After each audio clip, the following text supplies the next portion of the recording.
Hello दोस्तों, क्या हाल चाल।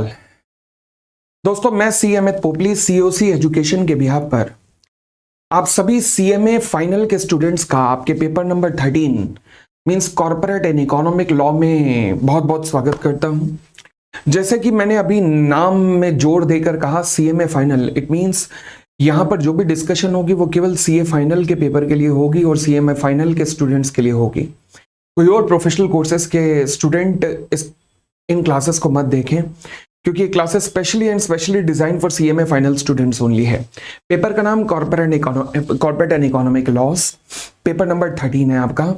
चलिए जी, सबसे पहले हम इस पेपर की थोड़ी सी डिस्कशन रूपरेखा तैयार करते हैं कि पेपर का नाम क्या है, पेपर कितने मार्क्स का है और इसके कितने पोर्शन होंगे। चलिए लेट अस स्टार्ट। क्या ये लिखने की जरूरत है? जो मैं अब लिखूंगा, नहीं, लिखने की जरूरत नहीं है, क्योंकि ये सब कुछ आपकी बुक में लिखा हुआ है, पहले पेज पे ही लिखा होगा। और क्या आप कोई कॉपी वगैरह बनाने की जरूरत पड़ेगी? कोई कॉपी बनाने की जरूरत नहीं पड़ेगी, क्योंकि आपकी जो बुक आपको मिलेगी वो वर्कबुक के फॉर्म में होगी। वर्कबुक मतलब उसके अंदर ही स्पेस होगा लिखने का, जहां जहां जरूरी है वहां लिखने का स्पेस सब कुछ बुक के अंदर होगा। ठीक है, बुक में ह्यूज नंबर ऑफ एग्जाम्पल्स हैं जो हम क्लासेस के अंदर करेंगे एंड जिससे कि हमारी प्रैक्टिस बन सके। ठीक है, चले। तो सबसे पहली बात, पेपर का नाम क्या है? कॉर्पोरेट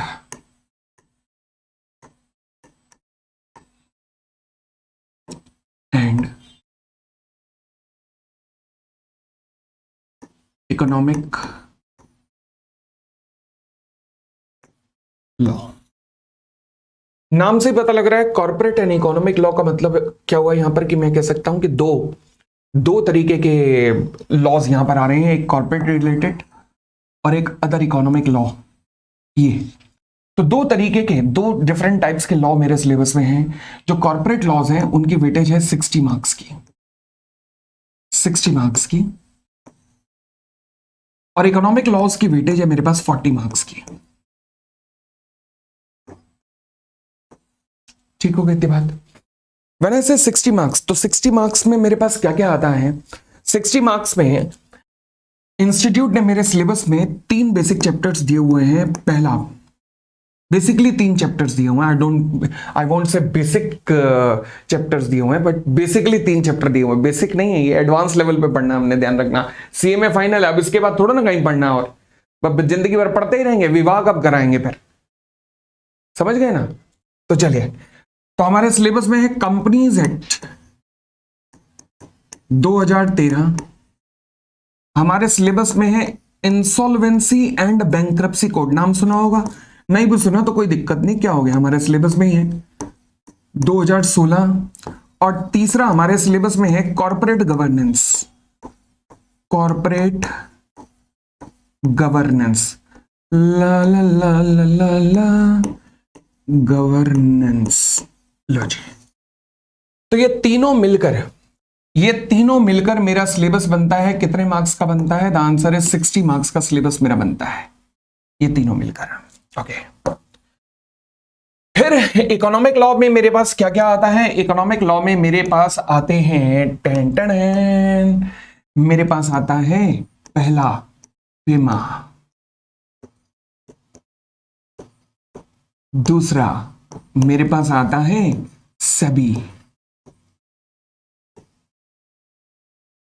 तीसरा मनी लॉन्ड्रिंग, नाम सुना होगा, PMLA, मनी लॉन्ड्रिंग नाम सुना हुआ है। फिर मेरे पास आते हैं बैंकिंग या इंश्योरेंस से related act, banking oblique insurance, banking oblique insurance से रिलेटेड मेरे पास एक्ट आते हैं। ठीक हो गई थी बात? उसके बाद मेरे पास आता है कंपटीशन एक्ट,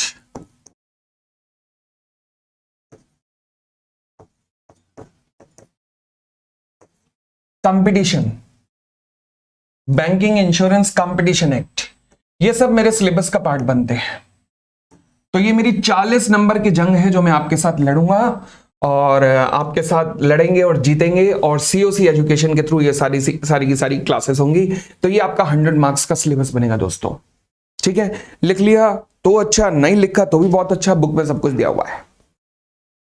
तो चलिए अब हम सबसे पहले मुद्दे पे आते हैं। तो सवाल उठा, सर आज क्या आप कराने वाले हैं? आज आप क्या कराने वाले हैं? सबसे पहले आज मैं आपके सामने कंपनीज एक्ट 2013 शुरू करूंगा। कौन सा एक्ट? कंपनीज एक्ट 2013 शुरू करूंगा और इसके अंदर भी सबसे टेक्निकल जो चैप्टर है वो उठाएंगे। स्टडी मटेरियल पूरा कवर करेंगे। जब जब मैं आपको कहूंगा स्टडी मटेरियल अब आप गो थ्रू कर सकते हो, मतलब किसी भी कॉन्सेप्ट को होने के बाद अगर आप अपना स्टडी मटेरियल देखना चाहते हो देख सकते हो, कोई दिक्कत नहीं है, बिल्कुल देखोगे। हम strictly according to study material ही चलेंगे, बट बट ऐसा नहीं कि स्टडी मटेरियल का पेज नंबर 1 2 3 4 मैं नर्सरी की मैडम थोड़े ना हूं जो कहूं चलो बच्चों पेज नंबर 1, चलो पेज नंबर 2, चलो पेज नंबर, ऐसे थोड़ा ना करना है, ठीक है ना। तो क्यों रीजन होगा कि कुछ ऐसे चलने का, क्योंकि जब हम पहले इस तरीके से चलेंगे ना तो हमारे कॉन्सेप्ट ज्यादा अच्छे बनेंगे, क्योंकि पहले हमें कुछ बेसिक टर्म्स की नॉलेज यहां पर होगी इस चैप्टर के अंदर। तो इसलिए घबराना मत कि हो हम चैप्टर नंबर 1.5 उठा रहे हैं स्टडी मटेरियल का। आंसर इज यस, कोई दिक्कत नहीं है, फिर क्या हो गया। तो चैप्टर नंबर 1.5 उठा रहे हैं जिसका नाम क्या है, बोर्ड ऑफ डायरेक्टर्स कौन होते हैं और केएमपी कौन होते हैं। ये आपके चैप्टर का नाम है स्टडी मटेरियल के, ठीक है। फिलहाल स्टडी मटेरियल तब देखना जब आपको लगे कि यार कहीं पोपली ने कुछ छोड़ तो नहीं दिया, जो कि होगा नहीं, चिंता मत करो, ठीक है ना। तो फिलहाल आएगा आपके चैप्टर नंबर 1 पर, नाम क्या है, board of directors and KMP, ये है जी नाम इसका। अब ये चैप्टर शुरू करने से पहले कुछ बेसिक टर्म्स की नॉलेज आपको होनी जरूरी है। वो बेसिक टर्म्स की नॉलेज हालांकि आपकी सीएमए इंटर की मैडम ने भी आपको दी होगी। सर मैडम से नहीं पढ़े सर, मतलब सर से पढ़े हैं। अरे भाई पहले तो तुम लोग ना अपनी जन्म पत्रियां चेक करवाओ। अभी तक मैडमें नहीं आई हैं? सबसे पहले तो अपनी जन्म कुंडलियां चेक कराओ कि राहु केतु की दशा ठीक है कि नहीं, तो उनको सही जगह पे पंडित जी को कह के सिर्फ फिट करवाओ। फिलहाल चलिए बेसिक टर्म्स में सबसे पहली टर्म जो मैं आज करने जा रहा हूं आपके साथ उसका नाम है मेंबर। ये देखो जी मेंबर, ये मेंबर को हम दूसरे शब्दों में शेयर होल्डर भी कह सकते हैं। आंसर इज यस, हम शेयर होल्डर भी कह सकते हैं। तो मेंबर या शेयर होल्डर वैसे दोनों एक ही टर्म्स होती हैं, मतलब कभी कभार इन दोनों को अलग ले लिया जाता है, जिसकी चर्चा हम करेंगे। कुछ ऐसे मुद्दे आएंगे जहां हम इनकी चर्चा करेंगे कि कब कब अलग हो सकती है, तो इन्हें हम शेयर होल्डर्स भी कह सकते हैं। सब आपकी बुक का ही पार्ट है, देखो।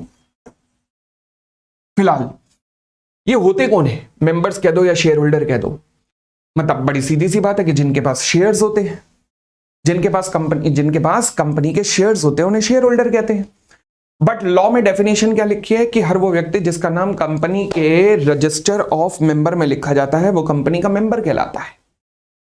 ये कुछ ऐसा ही है ना कि बचपन में स्कूल में जब जाते थे तो जाते ही मैडम पहले तो, अच्छा मेरे को तो पहले आज स्कूल की ना वो घटना ही नहीं भूलती यार। भाई साहब स्कूल में जाते ही एक लड़का खड़ा होता था, मैं कोएड में नहीं पढ़ा, सरकारी स्कूल में पढ़ा हूं, केवल लड़के लड़के हुआ करते थे स्कूल में, क्लास में भी। तो पहले जैसे ही टीचर आते थे या कभी कभी मैडम आती थी, इंग्लिश मैडम पढ़ाती थी, तो एक लड़का खड़ा हो जाता था अचानक, क्लास स्टैंड अप, सारी क्लास ऐसे, मतलब मोहम्मद रफी की आवाज या लता मंगेशकर तो नहीं, सारे लड़के थे ना, मोहम्मद रफी की आवाज निकालती थी, मैडम जी गुड आफ्टरनून। ऐसा लग रहा संगीत की शिक्षा में आए हम, नहीं। फिर कभी जाना है वॉशरूम तो मे आई गो, मेरे को तो आज तक इन 2 उंगलियों का मतलब नहीं समझ आया कि मे आई गो टू बाथरूम, बस सीधा पूछ लेता।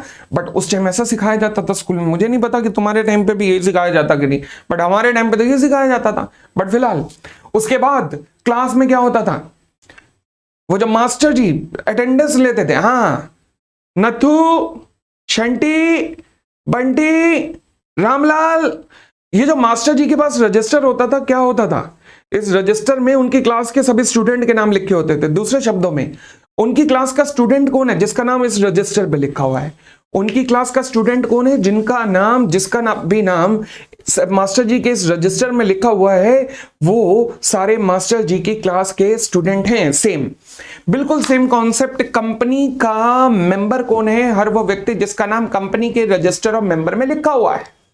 दोबारा बोलता हूं, हर वो व्यक्ति जिसका नाम कंपनी के रजिस्टर ऑफ मेंबर में लिखा हुआ है वो कंपनी का मेंबर कहलाता है। मेंबर को ही दूसरे शब्दों में हम शेयर होल्डर भी कह देते हैं। तो पढ़ेगा, every person whose name is entered in the register of member of the company. बोलो ना हाँ, ठीक हो गई इतनी बात। फिर सवाल उठता है डायरेक्टर कौन होते हैं। अच्छा, मैं आपसे एक सवाल पूछता हूं, पहले आपकी जनरल नॉलेज चेक करता हूं, मुझे बताइए मेंबर ज्यादा ताकतवर है या डायरेक्टर ज्यादा ताकतवर है? मुझे फटाफट सोच समझ के बताइए, मेंबर ज्यादा ताकतवर है या डायरेक्टर ज्यादा ताकतवर है? सोचिए, अपने अपने मन में अंदाजे ले लीजिए कौन ज्यादा ताकतवर है।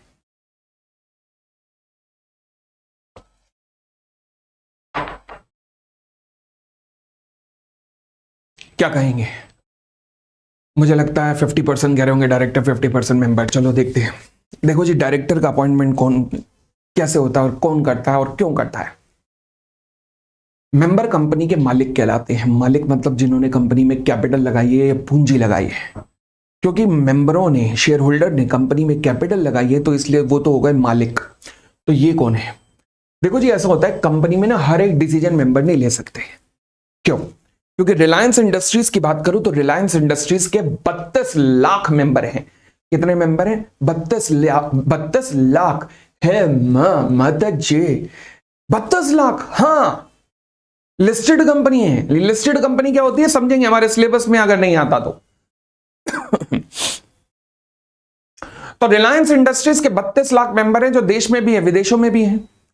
अब सोचो, कल्पना करो उस सिचुएशन की जहां रिलायंस इंडस्ट्रीज ने अपने 32 लाख मेंबर को बुला डाला। वो बेचारा कोई अर्जेंटीना से आ रहा है, कोई अल्बानिया से आ रहा है, कोई अल्जीरिया से आ रहा है, कोई नामीबिया से आ रहा है, कोई बरमूडा से आ रहा है, कोई बांग्लादेश से आ रहा है, कोई चाइना से आ रहा है, कोई चेक रिपब्लिक से आ रहा है, कोई यूरोप से आ रहा है, कोई कहां से आ रहा है। इतनी दूर दूर से आए, पूछा हाँ क्यों बुलाया, क्यों बुलाया? कंपनी ने कहा वो स्टेशनरी परचेज करनी थी। तो इन्होंने कहा फिर, कंपनी ने कहा वो पूछना ये था कि नथुलाल से लें या रामलाल से लें। भाई साहब कसम से नॉनवेज अलग देके जाएंगे कि अबे नालायकों, खुदा का खौफ करो। ये स्टेशनरी परचेज करनी थी, उसके लिए हमें अर्जेंटीना से बुला लिया, बरमुडा से बुला लिया, बांग्लादेश, वेस्ट इंडीज से बुला लिया, केवल इसलिए कि स्टेशनरी परचेज करनी है। वाह वाह वाह वाह! क्या ये काम तुम नहीं कर सकते थे? कंपनी ने कहा हम कैसे करेंगे भाई, मालिक तो तुम हो, मालिक ही डिसीजन लेंगे ना, हम कैसे डिसीजन लेंगे? बात भी ठीक है, मगर मालिकों के पॉइंट ऑफ व्यू से देखो, उनके साथ भी गलत है। वो बेचारे ऐसे ऐसे डिसीजन लेने के लिए भी मालिक इतनी दूर दूर से आएंगे। तो अब मालिक क्या करते हैं, इन छोटे छोटे डिसीजंस को लेने के लिए मालिक अपॉइंट करते हैं किसको? डायरेक्टर्स को। तो डायरेक्टर्स कौन हुए? डायरेक्टर्स वो लोग हैं जो कि इंडिविजुअल होंगे, जिनको अपॉइंट कौन करता है? अपॉइंटेड लिख देना, by, appointed by members. Appointed by members यानी कि मालिक अपॉइंट करते हैं, किस लिए? To manage day to day affairs of the company. कोई day to day affairs, day to day affairs मतलब, अफेयर्स मतलब वो नहीं है जो तुम्हारे दिमाग में आ रहा है, अरे शिव शिव शिव शिव शिव शिव। भाई ये वो क्लासें हैं, ध्यान रखना, जहां वर्ड आ गया सन्नी, तो सन्नी का मतलब सन्नी देओल होता है, ठीक है ना? सन्नी का मतलब कोई और फिल्म इंडस्ट्री में मुझे पता भी नहीं, तो इसलिए ध्यान रखना। Day to day affairs of the company, affair का मतलब है बिजनेस। बिजनेस वो जो तुम्हारे दिमाग में है वो नहीं। बात समझ आई कि नहीं? बोलो ना हाँ। हाँ जी, business. Individual appointed by the members to manage the day to day affairs of the company, तो उन्हें डायरेक्टर्स कहते हैं। तो कौन अपॉइंट करता है इन्हें? मेंबर्स अपॉइंट करते हैं। किस लिए अपॉइंट करते हैं? ताकि डेली रूटीन के जो डिसीजन है वो लिए जा सके। सर कुछ डेली रूटीन के डिसीजंस का कुछ और एग्जांपल्स? हाँ देख लेते हैं ना, इसमें क्या बात है बताइए, अभी देख लेते हैं। लिखा हुआ है यहां पर डेली रूटीन का एग्जाम्पल, नहीं लिखा तो फिर यहां पर लिख लो, कोई दिक्कत नहीं, बताओ। For example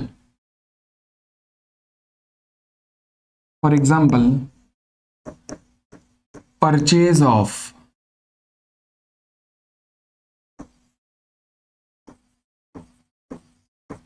stationery,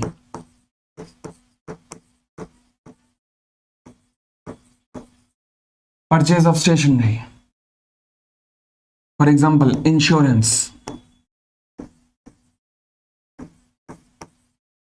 cell of goods,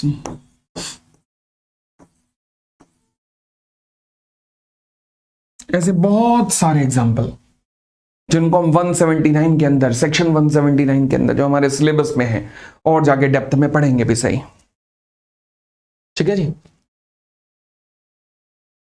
तो ये शेयर होल्डर हुए, डायरेक्टर्स हुए। कॉन्सेप्ट को आगे बढ़ाते हैं। लो जी, अब हम आते हैं कंपनी के डिसीजन मेकिंग के ऊपर। देखो जी, कंपनी में डिसीजन लेने की पावर दो लोगों के पास हो सकती है। एक होती है शेयर होल्डर के पास, एक होती है डायरेक्टर्स के पास। जब मेंबर्स या शेयर होल्डर अपने डिसीजन लेते हैं तो उन डिसीजंस को कितने तरीके से लिया जा सकता है? दो तरीके से लिया जा सकता है। ये आपने सीएमए इंटर के अंदर भी पढ़ा होगा, अगर आपको याद हो तो। सीएमए इंटर के अंदर भी पढ़ा होगा, कुछ याद है? पेपर नंबर 5 आपका था ना, वहां पे भी पढ़ा था कि मेंबर दो तरीके से डिसीजन ले सकते हैं। एक होता है ऑर्डिनरी रेजोल्यूशन और एक होता है स्पेशल रेजोल्यूशन। कुछ याद आया कि नहीं, या छोड़ आए हम वो गलियां? एक होता है ऑर्डिनरी रेजोल्यूशन। ऑर्डिनरी रेजोल्यूशन का मतलब एक ऐसी सिचुएशन जहां वोट्स इन फेवर ज्यादा हैं as compare to votes against से। फिर मैडम ने यह भी बताया होगा, ओहो अगर मैडम है तो ठीक है, स्पेशल रेजोल्यूशन भी एक चीज होती थी। इसका मतलब एक ऐसी सिचुएशन जहां वोट्स इन फेवर ज्यादा हैं या बराबर हैं 3 इंटू वोट्स अगेंस्ट से। कुछ याद आया? ऐसे ही पढ़ा था। तो ऑर्डिनरी रेजोल्यूशन एक ऐसी सिचुएशन जहां वोट्स इन फेवर ज्यादा हैं वोट्स अगेंस्ट से, और स्पेशल रेजोल्यूशन एक ऐसी सिचुएशन जहां वोट्स इन फेवर ज्यादा हैं या बराबर हैं 3 इंटू वोट अगेंस्ट के। इसे स्पेशल रेजोल्यूशन कहते थे। तो ये होते थे मेंबर्स की डिसीजन मेकिंग। तो मेंबर्स अपने डिसीजन दो तरीके से लेते हैं, एक ऑर्डिनरी रेजोल्यूशन के थ्रू, एक स्पेशल रेजोल्यूशन के थ्रू। अच्छा, आपका सवाल एक दिमाग में ये आ सकता है कि सर हमें कैसे पता लगेगा कि कौन से डिसीजन मेंबर लेंगे और कौन से डिसीजन बोर्ड ऑफ डायरेक्टर्स लेंगे? तो मैं कहूंगा ये ज्यादा घबराने की बात नहीं है। मैंने अभी भी रेफरेंस दिया सेक्शन 179 का। तो सेक्शन 179 के अंदर ही हम ये चीजें समझेंगे कि कौन से डिसीजन मेंबर्स लेते हैं और कौन से डिसीजन शेयर होल्डर्स लेते हैं। तो वहां जाकर ये चीज हम समझेंगे। ठीक हो गई इतनी बात भी? चले और आगे बढ़ना शुरू करते हैं। तो अब मैं आता हूं जी फटाफट बोर्ड ऑफ डायरेक्टर्स के डिसीजन पर। तो जिस तरीके से मेंबर्स के डिसीजन दो तरीके से हो सकते हैं, ऑर्डिनरी रेजोल्यूशन, जैसे आज के बाद मैं OR कहूंगा, OR कहूंगा, और स्पेशल रेजोल्यूशन जैसे आज के बाद मैं SR कहूंगा। ठीक है जी। इसी तरीके से बोर्ड ऑफ डायरेक्टर्स के डिसीजन भी दो तरीके से हो सकते हैं। पहला होता है बोर्ड रेजोल्यूशन। बोर्ड रेजोल्यूशन का मतलब क्या है? बोर्ड रेजोल्यूशन का मतलब है एक ऐसी सिचुएशन जहां पर वोट्स इन फेवर ज्यादा है वोट्स अगेंस्ट से। जहां पर वोट्स इन फेवर ज्यादा है वोट्स अगेंस्ट से। अच्छा, यहीं पर लिख लेना, या मैं नीचे लिख रहा हूं थोड़ा सा, आप चाहे तो यहीं पे लिख लेना। लिखना क्या है, लिखो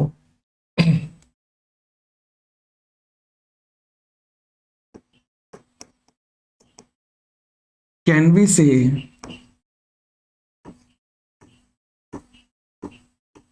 दैट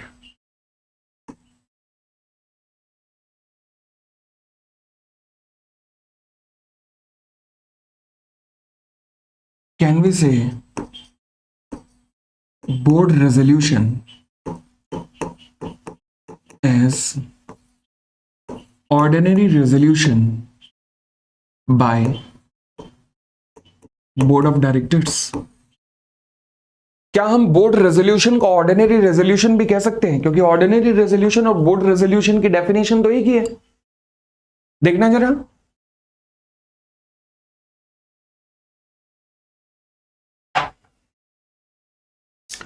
तो क्या मैं कह सकता हूं ऑर्डिनरी रेजोल्यूशन और बोर्ड रेजोल्यूशन एक ही चीज है? या फिर मैं बोर्ड रेजोल्यूशन को, मैं ये बोर्ड रेजोल्यूशन को ऑर्डिनरी रेजोल्यूशन भी कह सकता हूं? Ordinary resolution of the board of director? The answer is absolutely no. क्यों? क्योंकि whenever I say ordinary resolution, तो ऑर्डिनरी रेजोल्यूशन एक ऐसी टर्म है जो कि रिजर्व है किसके लिए? केवल शेयर होल्डर या मेंबर्स के लिए। बोर्ड ऑफ डायरेक्टर बीच में इंटरवेन नहीं कर सकते। तो ऑर्डिनरी रेजोल्यूशन एक ऐसी टर्म है जो ओनली एंड ओनली रिजर्व है केवल मेंबर्स के लिए। तो बोर्ड ऑफ डायरेक्टर के लिए कौन सी टर्म आएगी? केवल बोर्ड रेजोल्यूशन। ठीक हो गई इतनी बात? भाई बोलो हाँ। तो यानी कि नॉट अलाउड, ये चीज अलाउ नहीं है, ये चीज अलाउ नहीं है। ठीक हो गई इतनी बात? चलिए, तो ये तो था हमारा पहला बोर्ड ऑफ डायरेक्टर्स का रेजोल्यूशन, जिसे हमने कहा बोर्ड रेजोल्यूशन। सेकंड पे आते हैं। सेकंड का नाम है यूनानिमस रेजोल्यूशन। यूनानिमस का हिंदी में अर्थ होता है एक तरफा। जब सब एक तरफ हो जाएं तो उसे हम कहते हैं एक तरफा। अच्छा जी, मतलब जी एक तरफा रेजोल्यूशन मतलब एक ऐसी सिचुएशन, मतलब एक ऐसे सिचुएशन जहां पर सारे के सारे डायरेक्टर, बड़े ध्यान से पढ़ना, ऑल द डायरेक्टर जो कि प्रेजेंट हैं कहां पर? बोर्ड मीटिंग के अंदर, वो फेवर में वोट करते हैं। एक ऐसी सिचुएशन जिसमें सारे के सारे डायरेक्टर जो कि प्रेजेंट हैं बोर्ड मीटिंग में। कौन सी मीटिंग में? बोर्ड मीटिंग में, क्योंकि बोर्ड की मीटिंग होगी वहां पर ही बोर्ड वोट करेगा। अच्छा, मेंबर वोट कहां करते हैं? जनरल मीटिंग में। Annual general meeting, extra ordinary general meeting. कहां पढ़ा था? पेपर नंबर 5 में पढ़ा था, याद आ रहा है? Annual general meeting, extra ordinary general meeting, paper number 5 में पढ़ा था। यहां पर बोर्ड ऑफ डायरेक्टर्स की बात हो रही है, तो बोर्ड ऑफ डायरेक्टर की मीटिंग अलग होती है जिसे हम बोर्ड मीटिंग कहते हैं, जिसके बारे में हम पढ़ेंगे। ये भी अब हमारे सीएमए फाइनल में है। तो ये कौन सी मीटिंग होगी? Board meeting. तो दोबारा बोलो, यूनानिमस रेजोल्यूशन क्या है? एक ऐसी सिचुएशन जिसमें सारे डायरेक्टर जो प्रेजेंट है, कहां? मीटिंग। मीटिंग मतलब कौन सी मीटिंग? बोर्ड मीटिंग में, वो फेवर में वोट कर दें तो इसे हम यूनानिमस रेजोल्यूशन कहते हैं। यूनानिमस रेजोल्यूशन का नाम दिया जाता है। ओके, एक काम करते हैं ना, चले आपके सामने एक सवाल आ रहा है, जरा मुझे इस सवाल को देख के बताइए कि whether the following resolution is a unanimous resolution. बताओ जी, क्या ये रेजोल्यूशन यूनानिमस रेजोल्यूशन है कि नहीं है? टोटल डायरेक्टर हैं 12, कंपनी के टोटल डायरेक्टर 12 हैं, बट जो मीटिंग में आए हैं वो है 10। अच्छा, 10 मीटिंग में आए हैं, फेवर में आए हैं 9, अगेंस्ट में आए हैं निल, नो वोट है 1 के द्वारा। जरा डेफिनेशन को दोबारा गो थ्रू कीजिए अपनी बुक में, क्या लिखा है? एक ऐसी सिचुएशन जिसमें सारे के सारे डायरेक्टर जो प्रेजेंट हैं कहां पर? मीटिंग में। यानी कि मुझे टोटल डायरेक्टर देखना है या मुझे director present in the meeting देखना है? द आंसर इज मुझे देखना है director present in the meeting. अगर सारे के सारे डायरेक्टर जो कि प्रेजेंट हैं मीटिंग के अंदर, अगर वो फेवर में आ जाएं, यानी कि जितने डायरेक्टर हैं प्रेजेंट वो अगर फेवर में आ जाएं, तो फिर यूनानिमस रेजोल्यूशन है। मुझे बताइए, 10 मीटिंग में प्रेजेंट है, फेवर में 9 आए, तो क्या ये यूनानिमस रेजोल्यूशन हुआ?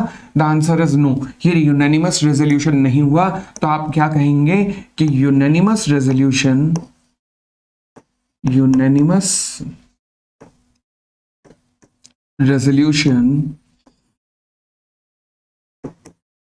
नॉट पास्ड, पास नहीं हुआ। ठीक है जी। चले, अब एक सवाल आपके दिमाग में और आ सकता है इस टाइम तक, वो क्या कि सर ये तो आपने कहा कि आप 179 में बताओगे कि कहां पर बोर्ड ऑफ डायरेक्टर के रेजोल्यूशन चाहिए और कहां पर मेंबर के, ये तो 179 में पता लगेगा, पर हमें एटलीस्ट ये तो बता दो, ये तो बता दो कि बोर्ड रेजोल्यूशन कब कब पास होगा और यूनानिमस रेजोल्यूशन कब कब पास होगा। हमें कैसे पता लगेगा? सर हमारे बारे में भी तो सोचो ना। लॉ मेकर ने ना आपकी समस्या का समाधान पहले ही किया हुआ है। पूरे लॉ के अंदर, पूरे कंपनी एक्ट में केवल आपको 3 जगहें ऐसी मिलेंगी, 3, जहां पर यूनानिमस रेजोल्यूशन की बात की गई है, और आपके सिलेबस में उनमें से 2 हैं। यूनानिमस रेजोल्यूशन की बात मैं कह सकता हूं केवल 2 जगह पर है, 2 जगह पर। ओके, पहली जगह सेक्शन 186 के अंदर, दूसरी जगह सेक्शन 203 के अंदर ऑफ कंपनीज एक्ट।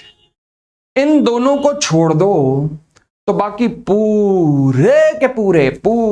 पूरे कंपनी लॉ के अंदर केवल डिस्कशन है तो किसकी है? बोर्ड रेजोल्यूशन की है। केवल इन दो सेक्शंस के अंदर रिक्वायरमेंट है यूनानिमस रेजोल्यूशन की आपके सिलेबस में। इसके अलावा एक डिपॉजिट का एक है चैप्टर, उसके अंदर रिक्वायरमेंट आएगी। ठीक है, लिख लीजिएगा, बुक में लिख लो जी।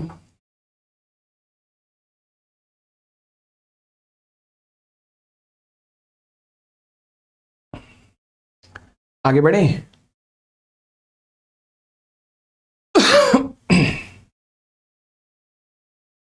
लो जी, हम आते हैं आज सबसे पहले डायरेक्टर की डेफिनेशन पर। अब सवाल उठा, सर अभी भी तो हमने डायरेक्टर की डेफिनेशन की थी। हाँ, जो अभी हमने की थी ना, वो एक जर्नल वर्डिंग्स की फॉर्म में की थी, बट अब मैं सेक्शन की फॉर्म में आ रहा हूं, क्योंकि पेपर में आपको सेक्शन की फॉर्म में लिखना है। जनरल मतलब तो मैंने बता दिया डायरेक्टर का कि एक इंडिविजुअल होता है, जैसे अपॉइंट कौन करता है? मेंबर्स अपॉइंट करते हैं, इसलिए डे टू डे अफेयर्स को मैनेज करने के लिए। बट ये तो मैंने जनरल मतलब बताया ताकि आपके सामान्य ज्ञान में वृद्धि हो सके।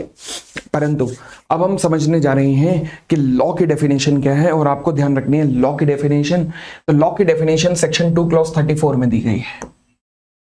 सेक्शन 2 क्लॉज 34 में दी गई है। अच्छा, आपने इसे क्लॉज क्यों पुकारा?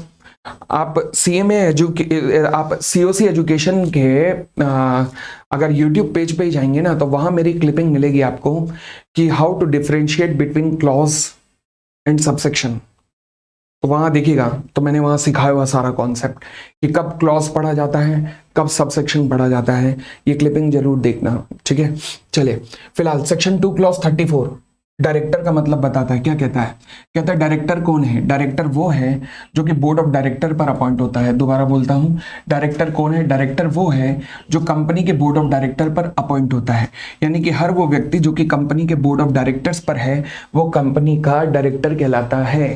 हर वो व्यक्ति जो कंपनी के बोर्ड ऑफ डायरेक्टर पे, वो कंपनी का डायरेक्टर कहलाता है। फिलहाल बोर्ड ऑफ डायरेक्टर का मतलब क्या होता है, आइए देखते हैं बोर्ड ऑफ डायरेक्टर का मतलब क्या होता है। देखिएगा, meaning of board of director कहता है जी, जब कंपनी में मिनिमम नंबर ऑफ डायरेक्टर्स होते हैं तो इसे बोर्ड ऑफ डायरेक्टर्स कहते हैं।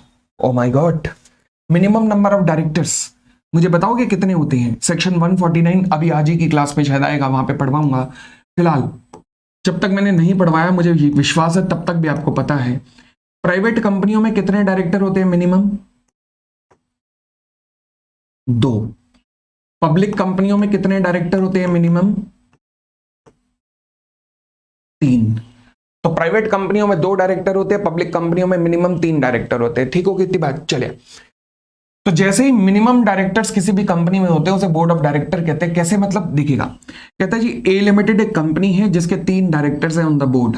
आई होप ये तरीका पसंद आ रहा है, जहां बुक के अंदर ही सारा एनालिसिस है। ठीक है, ए लिमिटेड एक कंपनी है जिसके 3 डायरेक्टर हैं। एक्सीडेंट में एक डायरेक्टर की मृत्यु हो गई। Decide how many directors are left on the board now. बताइए जी, अब कंपनी के कितने डायरेक्टर रह गए हैं? कंपनी ए लिमिटेड यानी कि पब्लिक लिमिटेड कंपनी है। पब्लिक लिमिटेड कंपनी में कितने डायरेक्टर होने चाहिए? 3। अब यहां पे कितने थे? 3। 3 में से कितना चला गया? 1, जिसकी डेथ हो गई वो गया। तो बाकी कितने बचे? बैलेंस 2। तो भाई साहब 3 होने चाहिए थे, रहे 2। तो अब क्या मैं कह सकता हूं कि बोर्ड ऑफ डायरेक्टर पे 2 लोग बचे? द आंसर इज नो, क्योंकि बोर्ड ऑफ डायरेक्टर की डेफिनेशन क्या है? जैसे ही मिनिमम नंबर ऑफ डायरेक्टर्स हो जाएं तो वो बोर्ड ऑफ डायरेक्टर है। तो यहां तो मिनिमम से नीचे चले हैं, तो इसका मतलब अब बोर्ड ऑफ डायरेक्टर नहीं बचे, अब बोर्ड ऑफ डायरेक्टर नहीं रहे, अब केवल डायरेक्टर रह गए। बोलो ना हाँ, ठीक है। तो लिखिएगा no board of director, 10 only 2 directors are left। Board of director नाम की टर्म यूज नहीं कर सकते क्योंकि मिनिमम से नीचे है। एज रिमेनिंग डायरेक्टर्स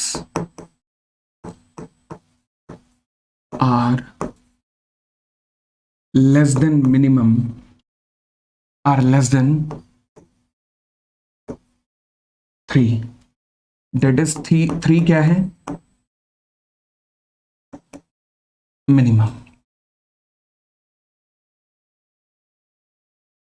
लिख लो जी, लिख लो फटाफट।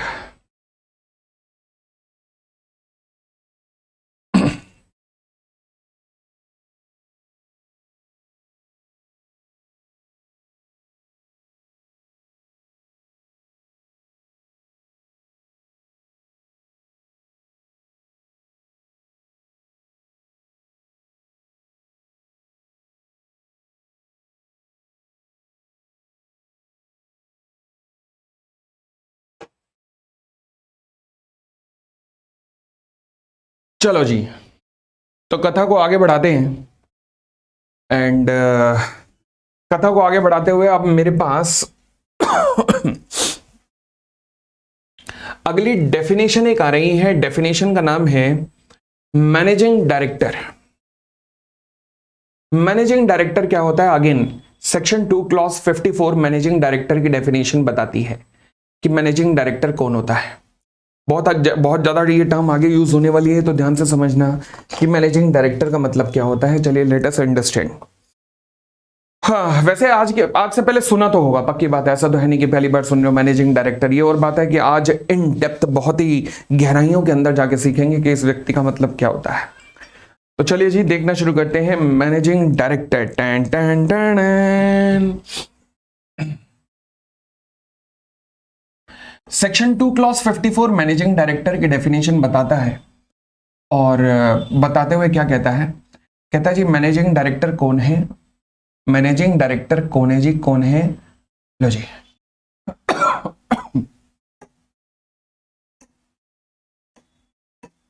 Means a director. Managing director means a director. तो मैनेजिंग डायरेक्टर वो डायरेक्टर है। एक बात पक्की हो गई। क्या मैनेजिंग डायरेक्टर बनने के लिए डायरेक्टर होना जरूरी है? The answer is yes. बिना डायरेक्टर बने आप एमडी नहीं बन सकते, या एमडी मतलब मैनेजिंग डायरेक्टर नहीं बन सकते। Who is interested? इंटरेस्टेड का मतलब होता है डेलीगेटेड, सौंपना। किसी को सौंपी गई है। क्या सौंपी गई है? Substantial power of the management through.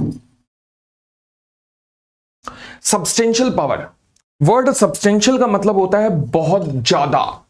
अच्छा, कितनी ज्यादा? 10%, 20%, 30%, 40%, कुछ भी नहीं लिखा, बस लिखा सब्सटेंशियल पावर ऑफ मैनेजमेंट। ये नहीं लिखा कि कितनी। सब्सटेंशियल पावर का मतलब नहीं लिखा, ओके, बस यही लिखा सब्सटेंशियल पावर ऑफ मैनेजमेंट। देखेंगे क्या मतलब है इसका। ठीक है, आगे।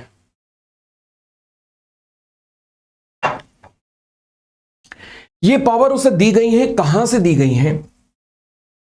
या तो कंपनी के आर्टिकल के द्वारा दी गई है, या किसी एग्रीमेंट के अंतर्गत दी गई है, या किसी रेजोल्यूशन के द्वारा दी गई है। वो रेजोल्यूशन जो कि या तो बोर्ड का होगा या फिर मेंबर्स का होगा, दोनों में से किसी का भी रेजोल्यूशन हो सकता है। तो उस रेजोल्यूशन के द्वारा इसे ये पावर्स दी गई है। तो मैनेजिंग डायरेक्टर का मतलब है डायरेक्टर जिसे की पावर्स दी गई हैं। कौन सी पावर? सब्सटेंशियल पावर दी गई है मैनेजमेंट की। किसके द्वारा? आर्टिकल के द्वारा, या एग्रीमेंट के द्वारा, या रेजोल्यूशन के द्वारा। ओके, इसमें वो डायरेक्टर भी आएगा, इंक्लूड्स वो डायरेक्टर जो कि occupying this position by whatever name so called. What ever name so called का मतलब क्या है? What ever name so called से फॉर एग्जाम्पल, कई बार ऐसा होता है कि आप नाम सुनते हैं जैसे कि प्रेसिडेंट। नाम सुना हुआ है आपने? नाम सुना होगा सीएमडी, आपने नाम सुना होगा सीईओ, शायद ये नाम सुने होंगे कॉर्पोरेट वर्ल्ड में, ठीक है ना।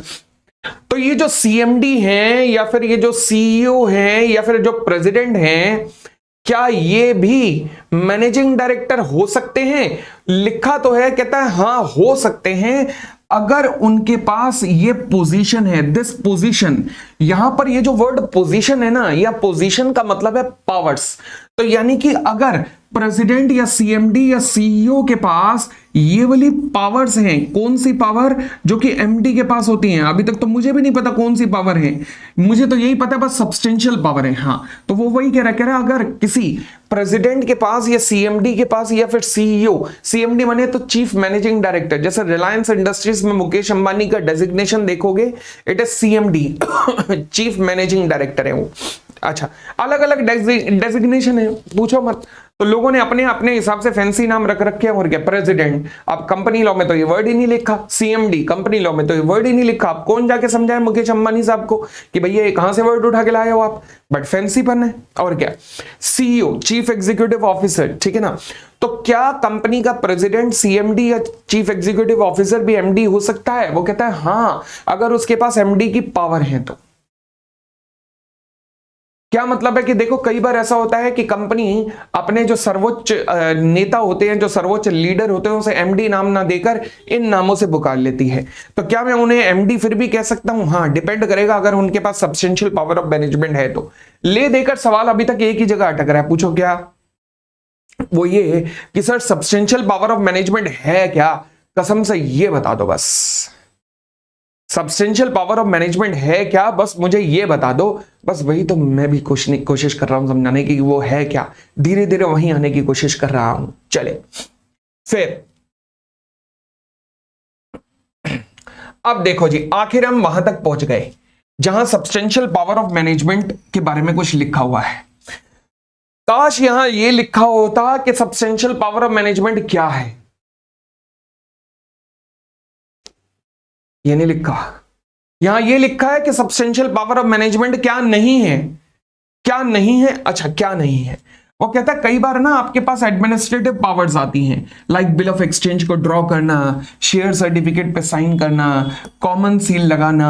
ध्यान रखना, ये सब सब्सटेंशियल पावर ऑफ मैनेजमेंट नहीं है। ये सब सब्सटेंशियल पावर ऑफ मैनेजमेंट नहीं है। तो इनके अलावा जो पावर है मैनेजमेंट की, वो सब्सटेंशियल पावर ऑफ मैनेजमेंट है। बाय गॉड, क्या बची बाकी पावर मैनेजमेंट की? डिसीजन मेकिंग पावर जो है वो सब्सटेंशियल पावर ऑफ मैनेजमेंट है, परंतु केवल एडमिनिस्ट्रेटिव पावर इस तरीके की, ये अगर आपके पास है तो गलती से भी अपने आप को एमडी मत समझ लेना। वो ये लिखा है, बात समझ आई? एक एग्जांपल कराऊं, देखिएगा मेरे साथ, एक एग्जांपल करिएगा जरा। अपनी बुक में देखिएगा, एक एग्जांपल दिया हुआ है, मेरे साथ आइएगा। ये क्वेश्चन नंबर 1 पे आइएगा। देखो जी, क्वेश्चन नंबर 1, ये क्या एग्जाम के क्वेश्चन है? नहीं, ये कॉन्सेप्चुअल क्वेश्चन है, ताकि आपके कॉन्सेप्ट को एक बार चेक किया जा सके। तो क्वेश्चन नंबर 1 पे आ जाओ मेरे साथ। तो ये एग्जाम के क्वेश्चन नहीं, आपके लिए कॉन्सेप्चुअल क्वेश्चन है, जो कि आपके कॉन्सेप्ट को स्ट्रॉन्ग करेंगे, ठीक है ना। जिन क्वेश्चनों में आपको परेशानी हो उन्हें मार्क कर लेना, उन्हें कई बार देखना है जब तक कि वो आपके लिए आसान ना हो जाए, तो जो आपको परेशान करे। तो इसलिए सबसे पहले देखिए आपको परेशान करता है कि नहीं, पहले क्वेश्चन पढ़ते हैं। कहता है जी, there are 4 directors in the 2 Square limited. Mister Rao being the director in the station has been authorised to draw. Rao को ऑथराइज किया गया है to draw and endorse a cheque or other negotiable instrument on account of the company, and also to direct registration of the transfer of shares and signing the share certificate, whether as per the provision of the Company Act he will be treated as a managing director of the company। बताइए, क्या मैं उसे managing director कह सकता हूं? क्योंकि उसके पास ये पावर है। मैनेजिंग डायरेक्टर बनने के लिए सब्सटेंशियल पावर होना जरूरी है। सब्सटेंशियल पावर में लिखा है कि उसमें एडमिनिस्ट्रेटिव पावर नहीं आएंगी, और एडमिनिस्ट्रेटिव पावर कौन सी होती है? नेगोशिएबल इंस्ट्रूमेंट को लिखना, शेयर सर्टिफिकेट वगैरह पे साइन करना। तो फिर ये पावर तो एडमिनिस्ट्रेटिव नेचर की है। क्या इन पावर के साथ कोई एमडी बन सकता है? नहीं। तो क्या इसे मैं एमडी कह सकता हूं इन पावर के साथ? नहीं। सब्सटेंशियल पावर ऑफ मैनेजमेंट होना जरूरी है, ध्यान रखना। तो लिखिएगा, since he is holding just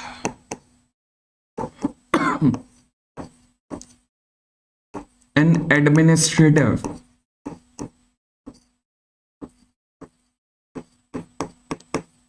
powers of management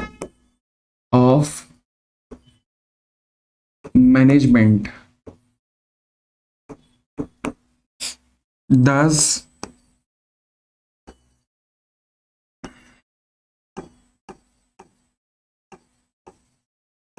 cannot be termed as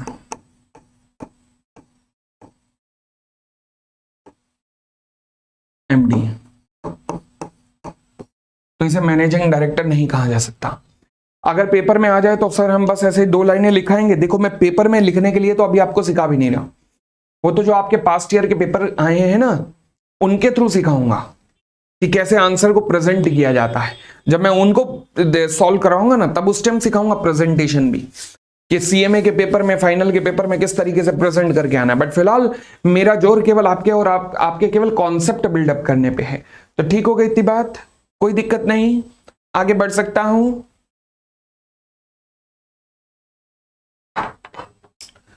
तो एक बार एमडी की डेफिनेशन मेरे साथ दोबारा रिकॉल कर लीजिए भैया।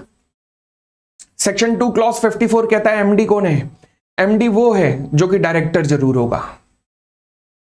यानी कि एमडी बनने के लिए डायरेक्टर बनना जरूरी है। The answer is yes. MD वो है जो कि डायरेक्टर जरूर होगा और जिसको सब्सटेंशियल पावर ऑफ मैनेजमेंट दी गई है। किसके थ्रू? आर्टिकल के थ्रू, या एग्रीमेंट के थ्रू, या रेजोल्यूशन ऑफ द बोर्ड या मेंबर्स के थ्रू। इसमें वो व्यक्ति भी आएगा जो कि ऑक्यूपाई करेगा द पोजीशन। वो व्यक्ति भी आएगा जो ऑक्यूपाई करेगा इस पोजीशन को by whatever name so called, चाहे उसे किसी भी नाम से पुकारा जाए, बीट प्रेसिडेंट, सीएमडी, सीईओ, चाहे उसे किसी भी नाम से पुकारो। फिर सब्सटेंशियल पावर ऑफ मैनेजमेंट में administrative power like bill of exchange को ड्रॉ करना, शेयर सर्टिफिकेट लिखना, कॉमन सील वगैरह लगाना, ये सब्सटेंशियल पावर नहीं होती, ये एक्सक्लूड होती है सब्सटेंशियल पावर में से। ठीक है जी, आगे बढ़ते हैं। अगली डेफिनेशन ऐसे ही मेरे पास बहुत इंपॉर्टेंट है, नाम है जिसका मैनेजर। मैनेजर कौन होता है जी? मैनेजर, आइए मैनेजर की डेफिनेशन बनाते हैं। मैनेजर मैनेजर कौन होता है? मैनेजर मींस एन इंडिविजुअल, यानी कि ओहो, एक बात पक्की है कि जैसे एमडी बनने के लिए डायरेक्टर होना जरूरी है, मैनेजर बनने के लिए डायरेक्टर होना जरूरी नहीं है, केवल इंडिविजुअल होकर भी आप मैनेजर बन सकते हो। अच्छा, आगे who subject to the control plus direction of the board of director exercise, जो कि बोर्ड ऑफ डायरेक्टर के अंडर रहकर एक्सरसाइज करता है क्या? मैनेजमेंट ऑफ होल और substantially the whole of the affairs of the company. When I say whole, whole का मतलब क्या है? संपूर्ण, मतलब whole represent the 100%। Oh my god, ये हो क्या रहा है?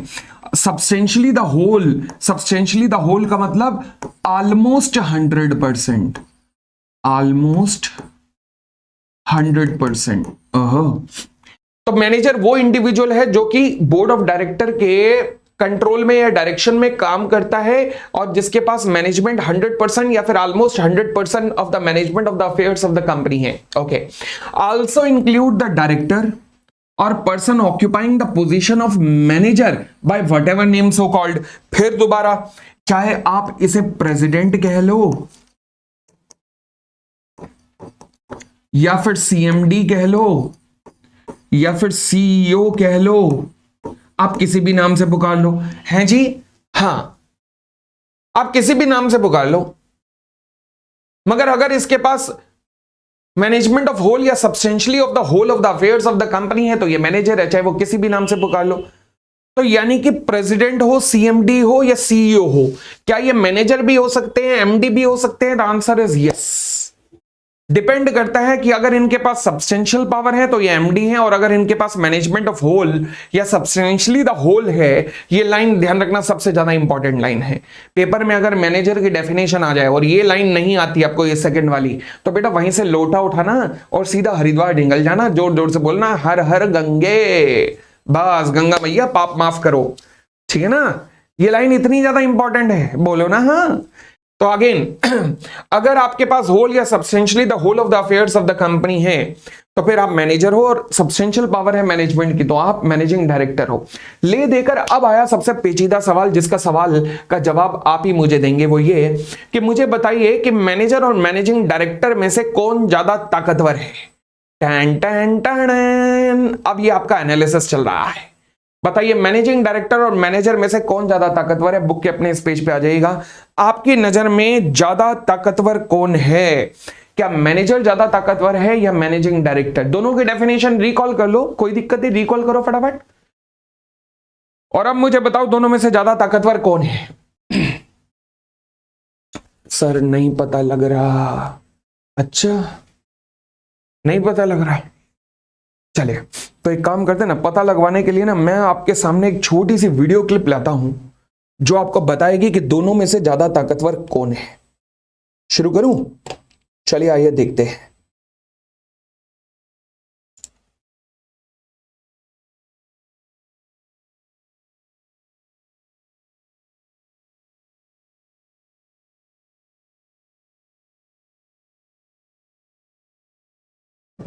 और राम, क्या हाल चाल? कहाँ पे आजकल? यार बस सब सही है अपना तो। आजकल हम तो मैनेजिंग डायरेक्टर है ना, आईटीसी में। और तुम बताओ, तुम कहाँ हो? यार मैं भी अब पोपली इंडस्ट्रीज में मैनेजर हूँ। तो दुख हुआ सुन के कि तुम मैनेजर ही रह गए बस। राम, तुम सही तो हो ना? मैनेजर तो मैनेजिंग डायरेक्टर से बड़ा होता है। लगता है तुम वो सब भूल गए जो सीए करते हुए पढ़ा था। तो राम, लग जाए शर्त फिर। बिल्कुल लग जाए, चलो।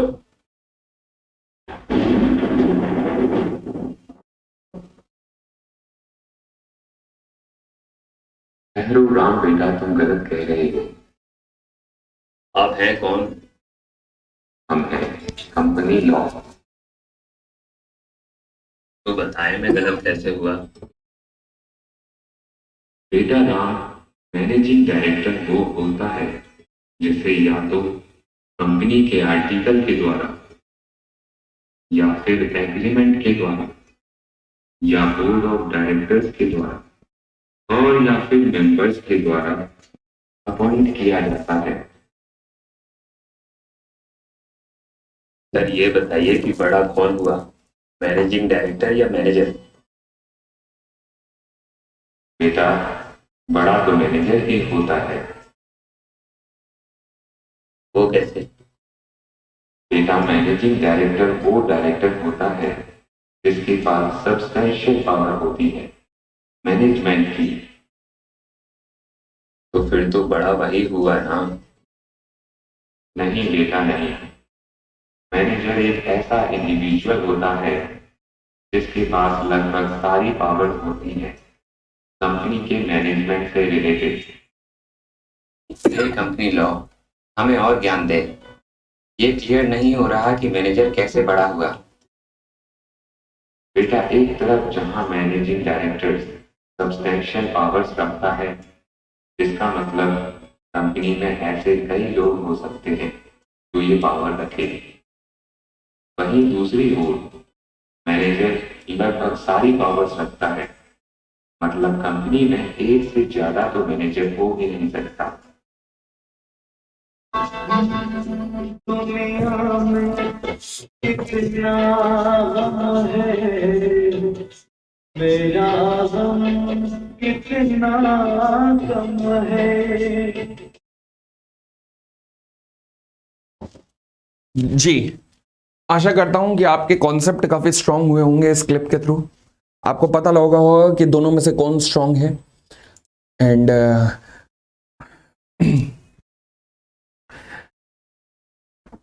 ये क्लिप में एक बार सीए का नाम पुकारा गया है कि हाँ जी सीए पे ध्यान दिया होता। ध्यान रखना बेटा, ये क्लासेस जो है केवल सीएमए के लिए है, सीएमए फाइनल के लिए। हालांकि ये क्लिप मैंने तब बेशक बनवाई थी जब मैं सीए फाइनल को पढ़ा रहा था, मगर ये जो आप क्लास देख रहे हो ये सीएमए फाइनल की है, ये सीए की नहीं है। कोई सीए वाला बच्चा अगर देख भी रहा है तो इमीडिएटली बंद करके निकल ले, क्योंकि उसके मतलब का उसके सिलेबस के अकॉर्डिंग नहीं, यहाँ सीएमए फाइनल के अकॉर्डिंग पढ़ाया जा रहा है। ठीक है, चलिए आगे बढ़ते हैं। Combined analysis. अब मुझे सोच समझ के बताना, जरा आंसर्स खुद देना शुरू करना, शाबाश। Company can have 2 MD at the same time, क्या कहोगे? यस, पॉसिबल है। किसी कंपनी रियल वर्ल्ड में example? Yes, state bank of India, ITC के 6 MD हैं। स्टेट बैंक ऑफ इंडिया में चार MD हैं, ठीक है ना, तो पॉसिबल है, यस।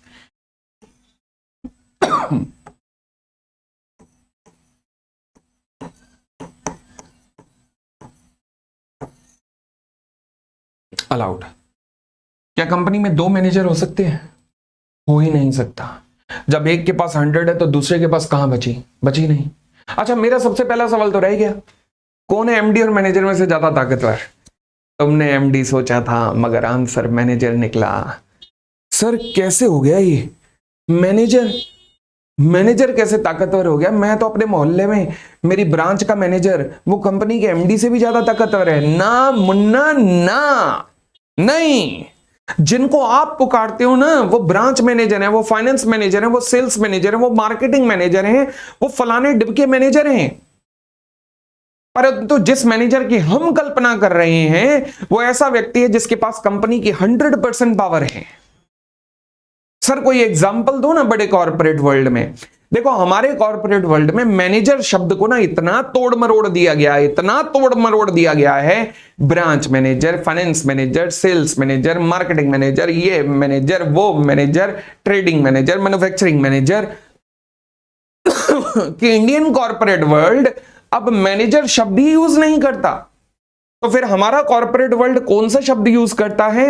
वो शब्द यूज करता है प्रेसिडेंट, वो शब्द यूज करता है सीएमडी, वो शब्द यूज करता है सीईओ।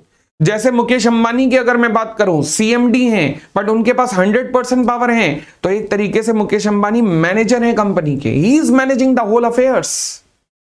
बात समझ आई? तो इसलिए इंडियन कॉर्पोरेट वर्ल्ड में आप मैनेजर शब्द नहीं सुनते, इनको और नामों से पुकारा जाता है, और कुछ नाम इन्होंने अपने लिए अपने अलग अलग डेजिग्नेशन रखे हुए हैं। तो ये आपको देखना पड़ेगा कि उनके पास कौन सी पावर है। क्या 100% पावर ऑफ मैनेजमेंट है तो फिर वो मैनेजर है कंपनी लॉ के अकॉर्डिंग, ठीक है। तो Mukesh Ambani is actually a manager for the Reliance industries limited, but designation उन्होंने अपना क्या लिया हुआ है? सीएमडी, ठीक है। चलिए, तो क्या कंपनी में दो मैनेजर हो सकते हैं? जब एक के पास ही 100% पावर है तो दूसरे को क्या दोगे? बाबा जी को ठुल्लू? तो बचा ही नहीं कोई, नॉट अलाउड, हो ही नहीं सकता। ओके, और आगे बढ़िएगा। Can company can have 1 MD and 1 manager?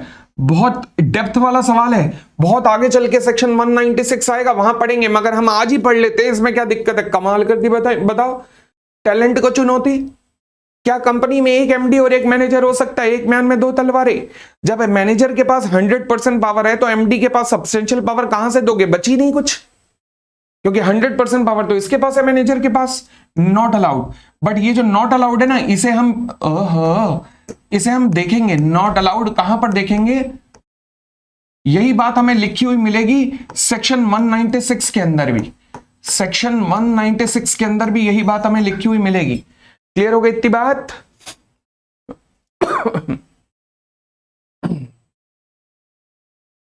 चलिए,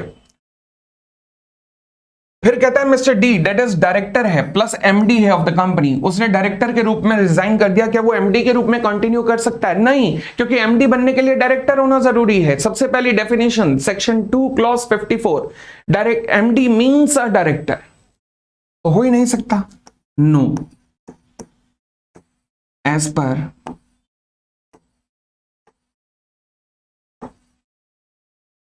section 2 clause 54 he shall be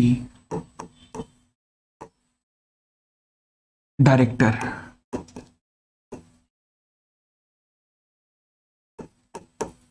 अच्छा, एक बात और ध्यान रखना, वर्ड शेल डिनोट करता है मैंडेटरी को, ये तो करना ही करना है भाई, कोई ऑप्शन नहीं है तुम्हारे पास। अगले क्वेश्चन पे आएगा।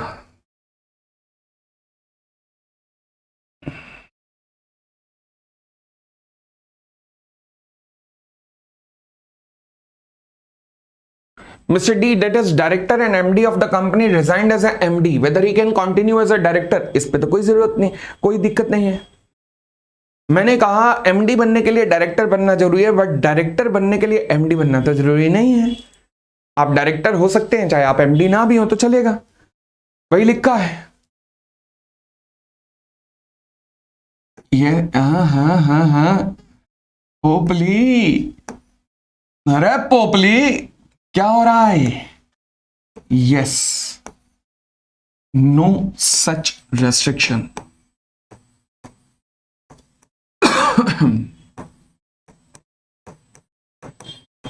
ऐसी कोई भी रेस्ट्रिक्शन नहीं है भैया, ऐसी कोई भी रेस्ट्रिक्शन नहीं है। फिर weather a director can become a manager, देखो मैनेजर की डेफिनेशन जब आप पढ़ते हो सेक्शन 2 क्लॉज 53 में, तो उसमें लिखा हुआ है मैनेजर मीन्स एन इंडिविजुअल। तो डायरेक्टर भी तो इंडिविजुअल होता है, तो कोई भी हो सकता है। इसका मतलब मैनेजर इंडिविजुअल होगा, इंडिविजुअल कोई भी हो सकता है, चाहे वो डायरेक्टर हो या ना हो। तो इसलिए क्या डायरेक्टर भी मेंबर मैनेजर बन सकता है? The answer is yes, allowed. Any individual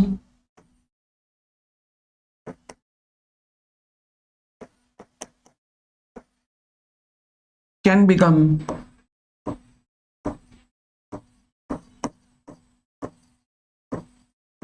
manager. मुझे कोई दिक्कत नहीं है। Next point, mister D director है प्लस मैनेजर है ऑफ द कंपनी के, रिजाइन कर दिया डायरेक्टर के रूप में, क्या वो मैनेजर के रूप में कंटिन्यू कर सकते हैं? डी जो है वो डायरेक्टर भी हैं प्लस मैनेजर भी हैं, और डायरेक्टर के रूप में रिजाइन कर दिया, क्या वो मैनेजर के रूप में कंटिन्यू कर सकते हैं? हाँ। एमडी बनने के लिए डायरेक्टर होना जरूरी है, मैनेजर होने के लिए डायरेक्टर होना जरूरी नहीं है। तो यानी कि आप मैनेजर के रूप में कंटिन्यू कर सकते हो। अगर आपने डायरेक्टर के रूप में रिजाइन भी कर दिया तो इससे कोई फर्क नहीं पड़ेगा। Yes,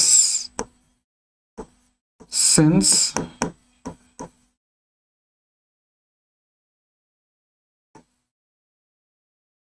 becoming director, becoming a director for post of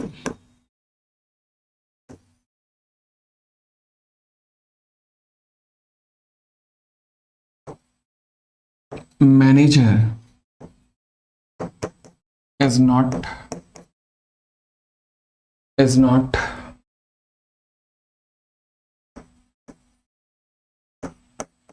mandatory.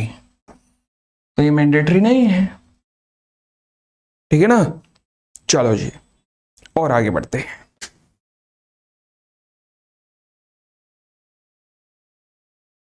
फिर कहता जी mister D date is director and manager of the company resign कर दिया मैनेजर के रूप में। मैनेजर के रूप में रिजाइन कर दिया, क्या वो डायरेक्टर के रूप में कंटिन्यू रह सकता है? क्या दिक्कत है? मुझे तो कोई दिक्कत नहीं। मैनेजर के रूप में रिजाइन किया, डायरेक्टर के रूप में कंटिन्यू करने में कोई दिक्कत क्या है? कुछ भी दिक्कत नहीं है। Yes he can.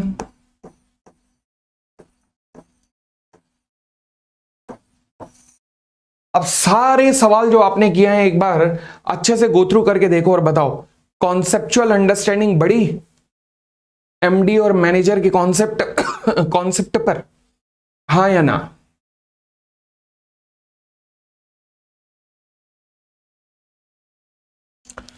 मैं आता हूं मीनवाइल अपनी अगली डेफिनेशन पे, जिसका नाम है होल टाइम डायरेक्टर।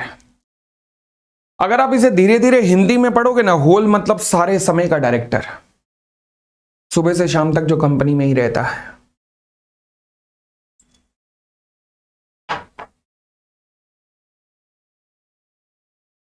इसे हम एक और नाम से भी पुकार सकते हैं, एग्जीक्यूटिव डायरेक्टर।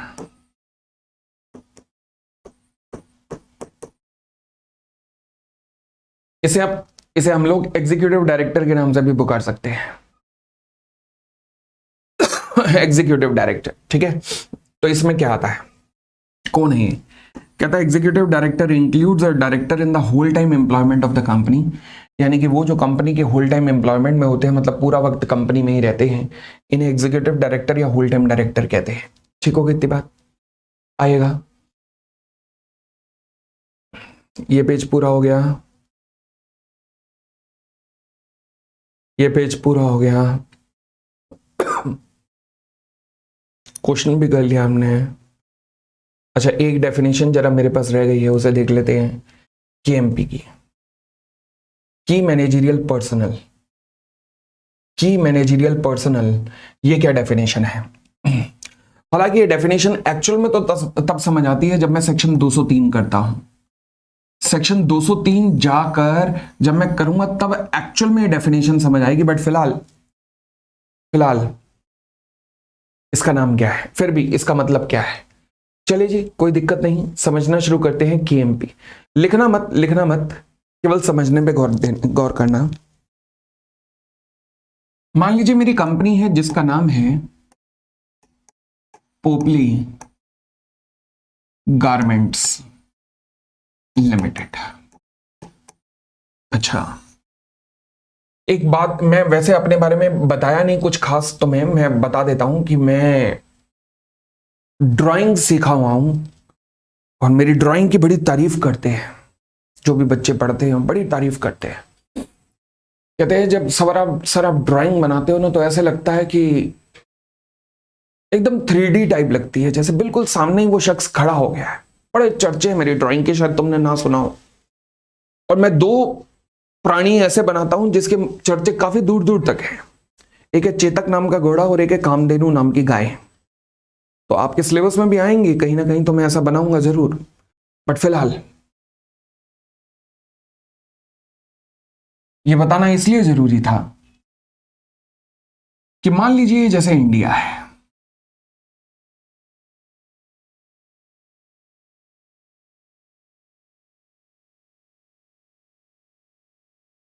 अब भैया जिन्हें भी शक हो कि ये इंडिया नहीं है, पहले वो अपनी ज्योग्राफी की मैडम के पास जाएं जिन्होंने बचपन में पढ़ाया था। उनसे कहें कि पोपली सर ने कहा आज ही रिफंड दे दो, क्योंकि आपने सही नहीं पढ़ाया। ठीक है, मेरी तरफ से यही इंडिया है। अब सुनना जी, पोपली गारमेंट्स लिमिटेड ने क्या किया जी, मैं एक्सपोर्ट करता था, हालांकि यूएसए यहां पर है बट मेरे पास स्पेस नहीं है तो मैं यूएसए को यहां डाल रहा हूं। ये यूएसए है, यूएसए। लो जी, तो मैं यूएसए को एक्सपोर्ट करता हूं। क्या एक्सपोर्ट करता हूं? गारमेंट्स। वहां से बदले में पेमेंट आती है। कैसे आती होगी पेमेंट? डॉलर्स में। तो मेरे देश में फॉरेक्स आता है। ठीक है, अब मेरे ऊपर कई कानून लगते हैं। पोपली गारमेंट्स के ऊपर कौन कौन से कानून लगेंगे? फेमा लगेगा क्योंकि फॉरेन एक्सचेंज डॉलर्स इंडिया में आ रहे हैं। कंपनीज एक्ट लगेगा। उसके बाद सेल हो रही है, जीएसटी लगेगा। फिर विदेश में जा रहा है, कस्टम लगेगा। फिर इनकम टैक्स लगेगा। और भी पता नहीं कितने तरीके के कानून लगेंगे। मान लीजिए फेमा का पालन नहीं हो पाया। मैं शॉपिंग करने गया हुआ था, अपने लिए पजामा खरीदने गया था, इतने में वहां आए एनफोर्समेंट डायरेक्टरेट के ऑफिसर आए। क्योंकि फेमा को कौन देखता है? एनफोर्समेंट डायरेक्टरेट देखता है। जैसे इनकम टैक्स को इनकम टैक्स ऑफिसर देखते हैं, जीएसटी को जीएसटी ऑफिसर देखते हैं, ऐसे फेमा को एनफोर्समेंट डायरेक्टरेट देखते हैं। उन्होंने मॉल से ही मुझे उठा लिया और मुझे गाड़ी में डाल के ले गए, बताया भी नहीं। मैं डायरेक्टर था पोपली गारमेंट्स लिमिटेड का, मुझे जाके बताया गया कि तुमने फॉरेन एक्सचेंज आया था। फेमा कहता है कि जैसे ही फॉरेन एक्सचेंज आएगा अगले 7 दिन के अंदर तुम्हें बैंक में जमा कराना है। ये फेमा में हम पढ़ेंगे, हमारे सिलेबस में है ना फेमा, वहां पे हम पढ़ेंगे। बट मैंने कहा हो गया होगा ना जमा? उन्होंने कहा नहीं हुआ। मैंने कहा मगर मेरा सीएफओ, मैंने इसी काम के लिए अपॉइंट किया अपने सीएफओ को, तुमने मुझे क्यों उठाया? उठाना तो उसे उठाओ। कहने लगे नहीं तुम डायरेक्टर हो। क्या ये गलत नहीं है डायरेक्टर के साथ? क्या डायरेक्टर के साथ ये गलत नहीं है कि हर काम में कुछ भी गिल्टी हुआ तो डायरेक्टर को पकड़ा जाएगा? अरे भाई एक डायरेक्टर के पॉइंट ऑफ व्यू से देखो कि क्या क्या करे, वो भी इंसान है। वो कंपनी के बिजनेस को भी देखे, क्रेडिटर को भी देखे, डेटर्स को भी देखे, एम्प्लॉइज को भी देखे, कंपनी के शेयर होल्डर्स को भी देखे, क्या क्या देखे। इसके लिए लॉ मेकर्स ने 2013 में फिर एक अल्टीमेटली इस चीजों से देखकर, इन एक्सपीरियंस को देखकर लॉ मेकर ने 2013 में एक कॉन्सेप्ट बनाया की मैनेजरियल पर्सन, जिसके पीछे की कहानी ये थी कि लॉ मेकर का कहना था कि हर चीज के लिए केवल डायरेक्टर को दोष दे देना वो सही नहीं रहेगा, क्योंकि डायरेक्टर के अलावा भी कंपनी में बहुत इंपॉर्टेंट व्यक्ति हो सकते हैं। और इसलिए डेफिनेशन डाली गई कि वो इंपॉर्टेंट व्यक्ति कौन कौन होंगे। इनको नाम दिया गया KMP, की मैनेजरियल पर्सोनल। अब की मैनेजरियल पर्सोनल, इसमें कौन कौन आते हैं देखिएगा। की मैनेजरियल पर्सोनल में कौन कौन आते हैं? सीईओ, कंपनी का सीईओ या एमडी या मैनेजर, सीईओ या एमडी या manager. CS, company secretary. Whole time director, chief financial officer. लिख लेना, चीफ फाइनेंशियल ऑफिसर।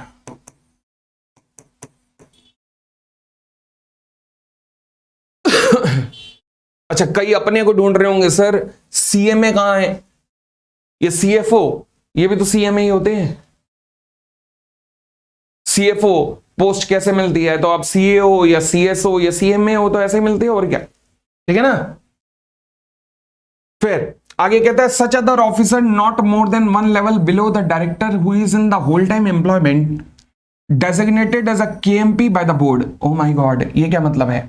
देखो जी, ऐसा है कि ऐसा ऑफिसर जो कि एक लेवल नीचे ज्यादा ना हो, एक लेवल से ज्यादा नीचे ना हो, किसके? उस डायरेक्टर के, who is in the whole time employment. Who is in the whole time employment, कौन सा ऐसा डायरेक्टर है जो कि होल टाइम एम्प्लॉयमेंट में होता है? WTD, यानी कि होल टाइम डायरेक्टर। तो ऐसे ऑफिसर जो कि एक लेवल से ज्यादा नीचे ना हो, किससे? होल टाइम डायरेक्टर से एक लेवल से ज्यादा नीचे ना हो। क्या मतलब है इसका? मतलब यह है कि एक छोटी सी मेरे साथ ड्राइंग बनाएंगे क्या? मैं देख रहा हूं, मैं देख रहा हूं, मैं देख रहा हूं, कुछ देख रहा हूं। अच्छा, बुक में स्पेस देख रहा था मैं कि कहां पे होगा इसका लिखने के लिए तुम्हारा। हा। ओहो।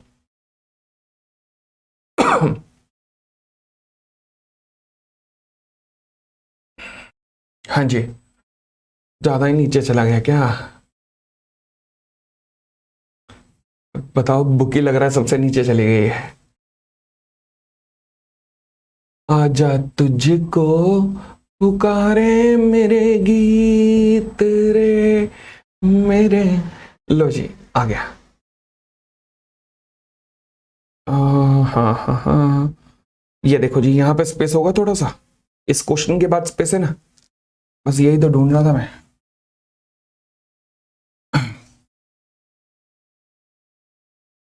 क्यों नखरे कर रहा है? वहां चला जा। ये लो जी, यहां पे आएगा।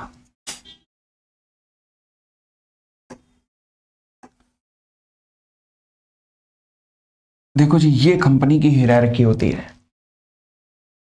सबसे ऊपर आएंगे MD या मैनेजर या CEO।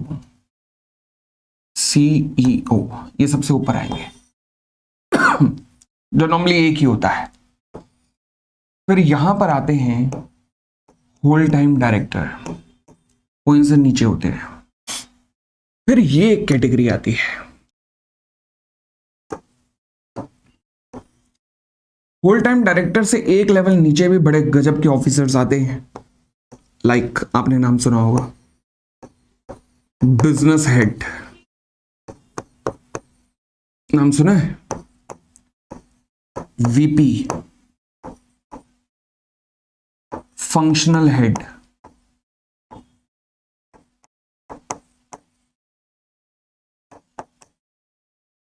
GM, ऐसी बड़ी बड़ी पोस्ट, वो WTD से एक लेवल नीचे आती है। तो क्या ये भी KMP है? हाँ, परंतु कब? अगर बोर्ड ऑफ डायरेक्टर इन्हें कह दे कि ये भी KMP है तो ये भी KMP है। अब ये बोर्ड ऑफ डायरेक्टर के ऊपर डिपेंड करेगा। तो एक बार ले देकर फटाफट मेरे साथ KMP की डेफिनेशन को रिकॉल करना शुरू करूं? चले, लो जी। KMP कौन है? KMP में आएगा CEO, MD और मैनेजर। CS, मैंने कहा अभी ये डेफिनेशन पूरी तरह समझ ना भी आए तो भी चलेगा, क्योंकि एक्चुअल में डेफिनेशन समझाऊंगा 203 में जाकर। ये तो खाना पूर्ति कर रहा हूं मैं यहां पर, और कुछ नहीं। 203 सेक्शन जब कराऊंगा तब इन डेप्थ जाके इस डेफिनेशन में डुबकी लगवाऊंगा कि होती क्या है। CS, whole time director, CFO, such other officer not more than one level below, एक लेवल से ज्यादा नीचे ना हो, किसके? होल टाइम डायरेक्टर के, और जिन्हें KMP डेजिग्नेट किया गया हो, किसके द्वारा? बोर्ड के द्वारा। And such other officer as में भी प्रिस्क्राइब, अभी तक तो कोई प्रिस्क्राइब है नहीं जी, अभी तक तो कोई भी प्रिस्क्राइब नहीं है, जब होगा तो देखा जाएगा, ठीक है। तो ये हमारी KMP की डेफिनेशन है जी, और ये हमारी आज की पहली क्लास भी हम लोग करते हैं खत्म। एंड अब अगली क्लास के अंदर हम एक सेक्शन से शुरुआत करेंगे जिसका नाम है सेक्शन 149। तो ये हमारी पहली क्लास थी। I am sure, I hope आपको पसंद जरूर आई होगी। एंड बहुत बहुत धन्यवाद आप सबका। चलिए हम मिलेंगे अब अगली क्लास के अंदर। Thank you, thanks a lot, bye bye. Take care, खुश रहिए। Thank you. हेलो बच्चों, कैसे हैं आप? मैं CA संतोष कुमार। मैंने और मेरी टीम ने डिसाइड किया कि जो क्वालिटी एजुकेशन मैं और मेरी टीम एक पर्टिकुलर एरिया में प्रोवाइड कर रहे हैं उसको पूरे देश में क्यों न फैलाया जाए at the reasonable cost under the brand name of COC education private limited. मेरे बच्चों, इस सक्सेस को हमने पाया कॉमर्स के स्टूडेंट्स किसी भी कोर्स के हो, वो पूरे ऑल ओवर इंडिया में बैठ के हमारे कोर्सेज से बेनिफिट ले रहे हैं या ले चुके हैं। हमें जो दूसरों से अलग करता है वो है हमारा डेली डाउट सेशन। हमारा जो एकेडमिक इंस्ट्रक्टर टीम है आपके कॉन्टिन्यूस आपके ग्रोथ पे वो नजर बनाए रखता है और आपको कॉन्टिन्यूस बेसिस पे मोटिवेट करना आपको स्टडी के लिए। मेरे बच्चों, कुछ रिव्यूज पूरे ऑल ओवर इंडिया से आए हैं, मैं चाहता हूं कि वो आपसे शेयर करूं। This is Komal Mishra of class 11. I am Vishal, preparing for CA Foundation. Hello, my name is Anshika and I'm doing CA Intermediate. Ayaz from Bihar, student of COC since class 11th and now I'm founded. I have purchased my CMA intermediate classes from COC Education. Hi everybody, this is Rahul. I am currently pursuing the CMA finals. मैंने YouTube पर पहली बार संतोष sir का class देखा। उनके पढ़ाने का तरीका मुझे बहुत ही पसंद आया। Very thankful to Santosh sir. He is really a very nice teacher. अगर मैं संतोष सर के टीचिंग स्टाइल के बारे में बात करूँ तो आपको महसूस ही नहीं होगा कि आप वीडियो क्लासेस में बैठो, आप लाइव क्लासेस में बैठो। Santosh sir has cleared all my doubts and he gives a very तगड़ा concept over accounting. Thanks to COC, my concepts are pretty clear, my doubts get clear right away and I'm even able to score a good mark. इसलिए मैं संतोष sir का दिल से thank you so much कहना चाहता हूँ। आइए आप भी हमारे साथ ज्वाइन करें और सक्सेस के पाथ पे आप भी हमारे साथ अपने सपनों को पूरा करें। थैंक यू बच्चों।